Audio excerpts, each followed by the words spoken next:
The term the selfish gene has seen its share of confusion and controversy. On its face, it seems like it might be saying that biology destines us to be selfish. And also, the author of the book popularizing it, well, to use his own words, he's not much of a diplomat. To try to overcome some of that baggage, we're going to take it slow and analyze this term selfish gene in 3 parts. In the first part, we'll work up a definition of the word gene so we can agree on exactly what it is we're calling selfish. In the second part, we'll look at what kinds of strategies a successful gene might have. Spoiler alert, not all the strategies end up producing creatures that are selfish. And that's actually where this video will end. The third part will consist of follow-on videos that dive deeply into each kind of strategy, using simulations to understand when and why that strategy can work. In previous videos, we've been dealing with creatures that replicate and make exact copies of themselves, except for the occasional copying mistake, which we called a mutation. Most real creatures don't actually work this way, though. The way biology happens to work, creatures are built and maintained through complex chemical processes which all follow the information encoded in a kind of molecule called deoxyribonucleic acid, or DNA for short.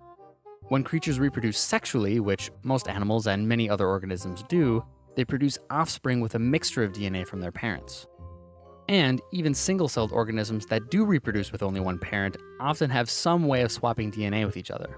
So creatures don't truly replicate because their descendants aren't identical copies. They have different DNA. The sections of DNA are what actually replicate.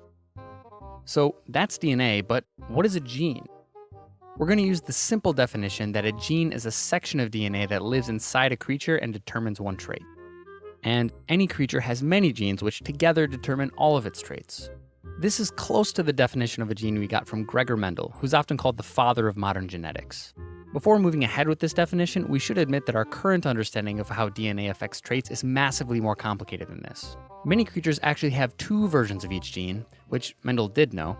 Also, one gene can affect several traits, and most traits are affected by several genes, and different genes can affect how others work, and one section of DNA can be read in multiple ways, and it's all mediated by multi-step chemical processes, and it also depends on the environment inside and outside the body and on timing. So, yeah, it's a big mess.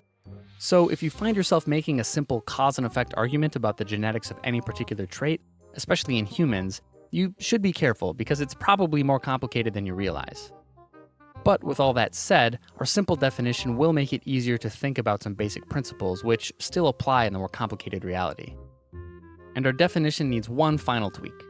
A gene isn't really a physical chunk of DNA. It's actually a pattern of DNA that can exist in many copies, which might be in several bodies at once or over time. So while a creature only lives once, a gene is potentially immortal. In the long term, competition is only between genes, so genes are the units of biological natural selection. This really is the key idea in this video. Genes are the units of natural selection. So if you imagine yourself as a gene who somehow has feelings and makes plans, what kinds of strategies could make you successful in this competition between genes? Well, the most obvious strategy is to make your creatures really good at surviving and reproducing, even at the expense of other creatures who might carry competing genes. This could mean your creatures are actively selfish, say by stealing from others, or they might just be doing the best they can, happening to squeeze out other creatures. We saw an example of this in the natural selection video. When faster, less efficient creatures were allowed to appear, they took over the population, even though the total number of creatures suffered for it. Things don't have to be so grim, though. Genes can also be successful by coding for behaviors that are good for the carriers and also for other creatures. This category includes simple strategies like passivism, where creatures can tend to give up some resource to avoid a costly fight that might injure or even kill them. And it includes a more complex kind of behavior called reciprocal altruism, where creatures help each other with the expectation of getting help in return. The mystery here is why these strategies aren't just beaten by cheating strategies who just take advantage of the kindness without being kind themselves. The last category is also the most counterintuitive at first, or at least it was for me. It's possible for a gene to have a successful strategy where its carriers help others by acting against their own self-interest. Unlike in reciprocal altruism, these creatures hurt their own reproductive chances without needing to get anything in return. They're just plain altruistic. This can be a good strategy because copies of the gene can exist in more than one individual at a time. From the gene's perspective, it doesn't matter which copies reproduce, so sacrificing one copy for the good of the group can work out just fine. One term for this is inclusive fitness. The mystery here is how a gene can make sure it tends to help its own copies rather than copies of competing genes. We'll dive into the mysteries of the second and third categories in future videos, but looking at this chart as a whole, we can see that even though a gene's effect can be good for individual carriers or whole populations, neither of those are requirements for a gene to be successful. This is because of that key idea that genes are the units of natural selection. Not creatures, not populations, just the genes. The only thing that consistently matters to all genes is that their copies replicate.